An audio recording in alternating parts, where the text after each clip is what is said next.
Hi friends, my name is Jen and welcome to the Book Refuge. And today I'm doing some book recommendations.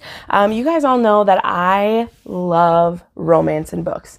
Whatever kind of genre that it is, I also want it to be romance, historical romance, thrillers with some romance, YA romance, sci-fi fantasy, like I want that. And I feel most connected to a story when there is some sort of deep relationship in it.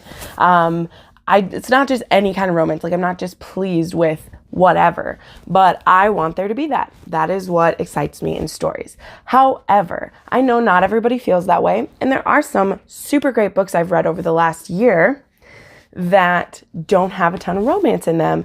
And so I wanted to suggest some of them for those of my viewers that you could take or leave romance, or you just need a break from some romance. And so I want to provide that because I know a few of my viewers, like, you don't care if it's in there at all. And usually I do. But the great thing is that all of these, they have another kind of relationship in them because I still need like human connection in my books. And so a lot of them either have great friendships or family relationships or human pet relationships. So let's just dive in. These are all books that have either romance is very, very low in the plot, like it's there, but it's not, or there's just none at all. So let's start out with two that have there's three that slightly have it and four that don't. So let's go with this. Let's start out with a book I read not too long ago called Laundress by Brandon Sanderson. This, I know it isn't the first book he wrote, but it was the first one that was published. A lot of people say this is like their least favorite of his. However, it was the first one I read because I read it with Murphy. She annotates. I get actually like a lot of these books I have are annotated by her because surprise, surprise, Murphy doesn't like romance very much. So a lot of the books we read don't have a lot of it in it. But this book is about a prince, a princess, and a priest. And what happens, we start this book out where Raoden, the crown prince of, it's really hard to say all the names in here. It's the city right next to Laundress. So sorry that I don't know the name. He wakes up and he is cursed with the Sheod. So the Sheod is something that it used to mean if you woke up with the Sheod that you were a god and you got sent to Laundress to live your life as a god. But now it is turned bad. And so if you wake up with the Sheod, it's kind of like turning into a zombie, but not. And every wound you suffer, you will keep it forever. The pain of it, it's horrible. Like our main character, he stubs his toe in the first. And can you imagine if the pain of stubbing your toe never went away? Like, oh my gosh, it's so sympathetic right away because like Brandon Sanderson is a genius. I'm in the middle of my second book by him. I'm taking my time because he's got a lot of books and I've got time. So whatever. But it's genius because everybody knows what stubbing your toe feels like. And if that pain never went away, you would go crazy. And that's the thing is you get the Sheod, you're usually sane for a couple weeks, but you have this unending hunger and food doesn't satiate you, but you want it so bad. So you go crazy because you want food. And you're in pain and you just go crazy. And so then we also have, and I just forgot her name too. I picked the wrong cover because it doesn't have anyone's names in it. But there's a princess, Celine, maybe? Oh, I'm the worst. And she is supposed to marry Raoden. So she's getting sent there to marry him. And when she arrives, she's told that he's dead.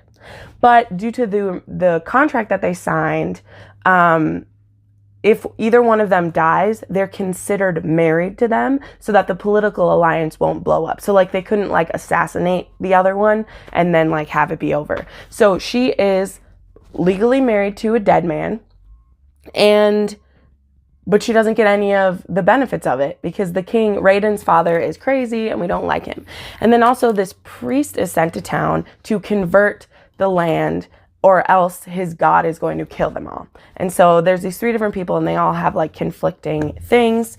Raoden gets thrown into a Laundress, which is where everybody is now, and he can either go crazy or try to make it better. And that is a super vague way. It is impossible to explain Brandon Sanderson novels, but there is very subtle hints of romance in here because Raoden and Celine, they had feelings for each other, but they'd never met. They'd only like communicated through letters and like through, there's still a lot of technology in here. So like through video chat, basically. And so there's a subtle thing of like, they do care about each other, but it's definitely not the main plot at all. Wow, I've talked about one book for way too long, but like, I really love Laundress. And granted, I haven't read his other series yet. Like, I haven't read Mistborn, and I haven't read the huge series with the Way of Kings. I can't remember the name of it. But so for me, this is the best Brandon Sanderson book I've read. And I'm reading Warbreaker right now, and I really like that. So let's keep going. So then next we have Long May She Reign. And so this is about a girl named Freya, and she is 23rd in line to the throne. Yeah, 23rd in line to the throne. And she goes to the king's birthday party, and she leaves early because she wants to go back to her lab and do some experiments. So she is like a chemist and scientist, and it's super cool. And so she leaves the party early because she doesn't want to be there and doesn't need to be there. And everybody there eats poisoned cake. Like, no joke. That's what happened. The entire lineage in front of her, they all die. And so she's the queen. And that's where it starts. This is a standalone novel, which is super cool. And it is very satisfying. See, that's the thing, is like all that I set up, you wouldn't think it. So there's her, and there's a subtle thing between her and the king's bastard son, who he's not in line for the throne because he's a bastard. Obviously, that's how that works. This isn't Game of Thrones. The bastard can't be king. And so there's a little something there, but it's not the main plot at all. The main plot is the mystery of who murdered all these people. People want to blame her for it. She's unprepared to lead because she was 23rd in line to the throne. She would never thought it was going to happen. And so there's just a lot of people who want to pull her in different ways. There's someone out there who still wants her dead because she was supposed to die at this thing as well. And it's just such a good book. This is by Rhiannon Thomas. I haven't read her other books. I really want her to write more, but I loved this book. I read this like 2+ years ago now. So good. I still remember it sometimes. And then the last one that has like even a little bit in it is Contagion by Erin Bowman. I talk about this book all the time, and I will keep doing it. The second one comes out in just a couple months, and I can't wait. It's really shiny in the light. But this is about a girl named Althea, and she's a research assistant for this scientist, and they're working on this planet. They receive a distress signal from this other planet, and they're the closest ones by. So they get there, and everyone is dead. And then they get stuck there. And yeah, I love it because like the theme is, it got in us, most are dead, don't set foot here again. So it's contained. So obviously it's some kind of like space disease, which totally is my genre, right? Not genre, but like I love that trope now, like space zombies, space diseases, space issues. Think Illuminae, think of this. I love it. And I really love Althea. One thing about this book I will say is that it is very frustrating. The adults in here make me want to poke my eye out. And it is told as like, it's a horror story in a way. So it's a lot of like, people are getting picked off. That's all I'm saying. And I cried a couple times but it has some good diversity in it. There's some LGBTQ characters in here. And it was really fun. So definitely take this on. There is tiny, tiny, tiny hints of romance that may like come to fruition in the next one. But for the most part, this is just a good scare. Like, it was great. Next up, I just want to hold up real quick because everybody's heard about these. The Vicious and Vengeful, this duology for now. There is like no romance in here at all. There's some people that are like, they're enemies with benefits. That's about it. These are about two men who discover how they can get superpowers, and they go about getting it for themselves, and then they become enemies. And so it's told in a split timeline of the past and 10 years ago and now, and it like works its way up. And this is Eli and Victor, and it's great. It's like villain origins. It's a little bit of X-Men, like Xavier and wow, I just forgot his name, Magneto kind of thing. And it's really great. I really love these, especially the first one. Like, ooh, I read this book so fast. I buddy read both of these with Murphy, and it was a great time. The second one has some issues, but the first one is so good. Next, I've been talking about this book a lot lately too. There's Dry. This one it has someone who likes someone, but it never turns into a romance. It's just kind of like a crush that someone has, and that like furthers the story a couple times because of liking them, things happen. But anyway, this book is the taps get turned off in California and everyone's out of water and people start dying from it, and how these group of teenagers survive it because they don't know whether they're in this for the long haul and need to like migrate, or will the water come back? Like, we don't know. And this is a standalone. It's not really a dystopian. It's more, I don't know how to describe it, because it definitely has like the dystopian or apocalypse feels, but it's also still not quite.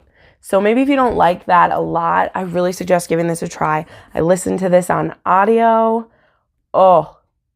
It's full cast. So good. Like, I devoured this in a weekend. It was so good, and like no romance. And then finally, the last one with no romance at all, because it's just one girl and her dog, and that is I Am Still Alive by Kate Alice Marshall. This is about a girl named Jess Cooper, and she moves to Canada to stay with her dad after her mom dies, and he gets murdered. And those men are going to be coming back. So Jess Cooper has to figure out how to stay alive so that when they come back with their airplane, she can get out. This is so good. It is reminiscent of Hatchet. Like, she actually references Hatchet in here because she talks about how, if I was Brian, like, I would have had better plans to like survive than he did.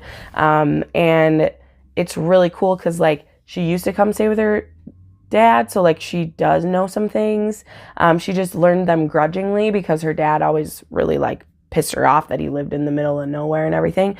But I read this for Emoji-a-thon last year, and I loved it. And what I love most, besides like Jess and her dog Bo, who I love animal companions, guys. It's just her and her dog, and I love it, is she makes a lot of mistakes. Like, she makes mistakes and she almost dies from them frequently. And like, she has to learn quickly because there's no one to help her.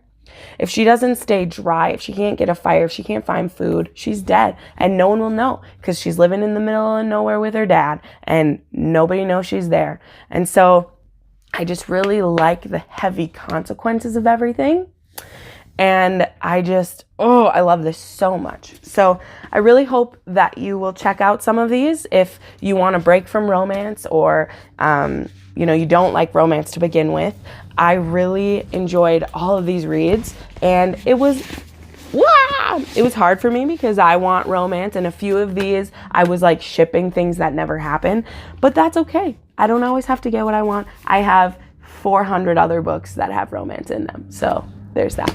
But anyway, thank you so much for watching this recommendations video.